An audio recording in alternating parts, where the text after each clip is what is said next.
그러면 이제 어디로 떠나느냐? 마지막 나라 캐나다입니다. 캐나다의 왕립 온타리오 미술관으로 가볼 텐데요. 왕립 온타리오 미술관이 왜 갑자기 나타났냐면 2000년도에 기상 김중군의 그림이 소장품 중에서 재발견이 된 거죠. 그러면서 새롭게 이제 전시회를 했었고요. 이 전시된 그림을 보면 좀 독특한 그림이 있습니다. 바로 일단 기상 김중군의 글씨가 빼곡히 써 있는 찬미가가 있고요. 그리고 뒤에 있는 그림들, 뭐 거의 비슷한 것 같은데 뭐가 특이하지? 라고 이제 생각하실 수 있는데, 크기가 다릅니다. 어떻게 크기가 다르냐면요. 15에 20cm가 거의 대부분의 그림을 이루고 있다고 말씀드렸잖아요. 이 그림은 가로가 70, 그리고 높이가 120이에요. 굉장히 큰 크기의 이러한 그림을 소장하고 있고요. 이러한 그림들이 한 곳에 이렇게 묶여 있었던 흔적이 있습니다. 아마도 이것을 의뢰한 사람은 이걸 넘겨보면서 한국인의 일생을 정말 한눈에 모두 보는 영화, 슬라이드 쇼 같은 것을 생각하지 않았을까 이제 생각이 되는데요. 자, 그러면 또 다른 그림입니다. 아까 말씀드렸던 수출화, 조선인을 위한 그림이 아니라 외국인의 호기심과 궁금증을 유발할 수 있는 그런 그림. 3년상을 치르는 우리 한국인의 모습은 좀 그들 눈에도 굉장히 독특해 보였을 텐데 부모님의 묘의 옆에 초막을 짓고 여기서 심효살이를 3년간 하게 되잖아요. 그러한 그림들이 이곳에 남아있는 거죠. 자, 그리고 또 한 가지 그림을 보도록 하겠습니다. 감실장이라고 혹시 들어보셨나요? 집안이 좀 넉넉한 사람들은 조상의 제사를 지내기 위해서 사당을 집 안에 이제 지었었는데요. 이런 사당을 짓지 못한 사람들은 이렇게 집 모양의 감실장을 만들었습니다. 그리고 이러한 감실장 안에 이렇게 신주를 모시고 제사를 지내는 모습을 그림에서 찾아볼 수가 있습니다. 민속박물관에서 가져온 자료인데요. 네, 이러한 자료가 어떻게 쓰였는지 이렇게 알 수 있는 모습입니다. 자, 제가 마지막입니다. 캐나다 출신의 선교사였던 제임스 게일입니다. 1895년 제임스 게일은요, 철로역정이라는 책을 출간을 하게 되는데요.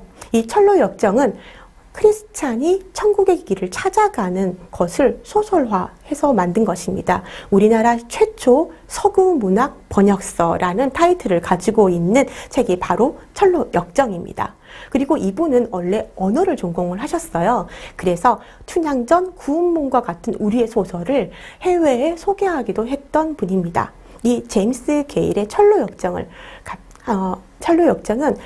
원작자가 영국의 존 버니언이에요. 그래서 이 한국판, 조선판 철로역정에 사파가 들어갔는데 이 사파를 그린 사람이 김중근입니다.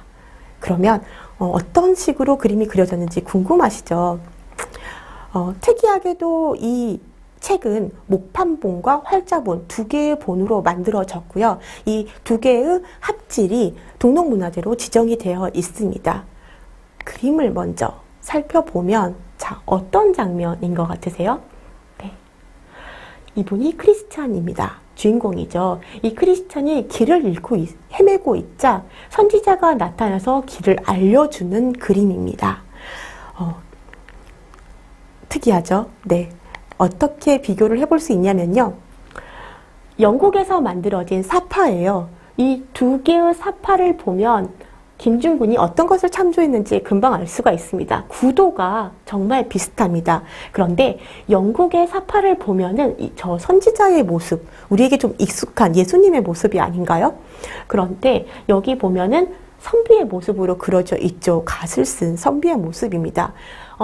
김중군은 이러한 도상을 만들 때도 자신의 그림에서 찾았어요. 엽서화에 나타난 선비의 모습입니다. 거의 비슷한 것을 알 수가 있죠. 조선판 철로역정이 김중군의 사파로 해서 최근에 다시 재발간이 됐었는데 거기에서는 이런 김중군의 그림에 대한 자세한 내용을 알 수가 있게끔 되어 있습니다. 또 다른 그림을 보도록 하겠습니다. 크리스찬은 결국 천국에 갑니다. 천국에는 아마도 천사가 있을 것 같은데 지금 김중군의 그림에 천국에서는요 선녀들이 그려진 것도 찾아볼 수가 있죠. 이러한 재미난 것들을 이렇게 찾다 보면은 굉장히 매력적인 그림이라는 걸 알 수 있습니다. 기독교 미술, 기독교 예술이 조선에 들어와서 어떤 식으로 정착화됐는지, 그리고 그것에 큰 영향을 미친 김중군에 대해서 알려줄 수 있는 그러한 사파가 되겠습니다. 한 가지만 더 보도록 할게요. 네, 지금 영국에서 만들어진 사파이기 때문에 영국의 기사의 갑옷을 입고 이렇게 악마에게 이렇게 저항하는 모습인데 어떠신가요? 네. 장군의 갑옷을 입고 이렇게 저항하고 있는 모습을 이곳에서 찾아볼 수 있는데요. 지금까지 우리는 5개의 나라, 그리고 7개의 박물관, 그리고 천루역정까지 3개의 책을 통해서 기산 김중군에 대해서 알아봤습니다. 기산 김중군을 통해서 우리가 개화기를 이제 그려봤다고 이제 말씀을 드릴 수가 있을 텐데요. 한국사를 갑자기 시작했을 때 어떻게 하면 재미있게 그리고 즐겁게 할 수 있을까? 제가 고민했던 것은 내가 관심 있는 분야를 가지고 그리고 넓게 알아보고 또 깊게 찾아보는 그런 계기가 되는 강의가 되었으면 좋겠다라고 제가 생각을 했어요. 먼저 정리하는 의미에서 복습을 한번 해볼까요?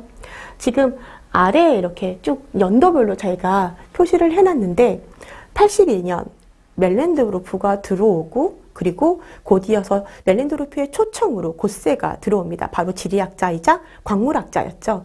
그리고 그 이후에 영국의 부영사관으로 활동했던 윌리엄 칼스가 돌아가서 조선 풍물지를 쓰고요. 그리고 또 같은 해에 마이어가 독일에서 들어와서 세찬항행을 문을 열게 됩니다. 그리고 86년에는 고종에 이렇게 초청을 받고 슈펠트가 딸과 함께 들어오게 되죠. 그리고 86년에 이제 조불 수호통상이 맺어지고 초대 대리공사로 콜랑드 플랑시가 들어옵니다. 그리고 이후에 샤를 루이 바라가 들어와서 많은 수집품을 가지고 김해 동양박물관을 열게 되는 거죠. 그리고 95년에 2권의 책이 나옵니다. 메리 슈펠트가 기증했던 풍속화로 조선의 놀이의 사파로 들어가게 되는 거고요. 그리고 제임스 게일의 천루역정 그리고 스튜어트 큐린의 한국의 놀이가 책이 이제 출간이 되게 됩니다. 지금까지 이제 우리가 복습까지 맞춰봤는데요. 제가 지금까지 들었던 강의 내용 중에서 혹시 궁금하셨던 게 있다면 그걸 가지고 질문을 받아서 즉석에서 제가 알 수 있는 것은 답을 해드리려고 해요.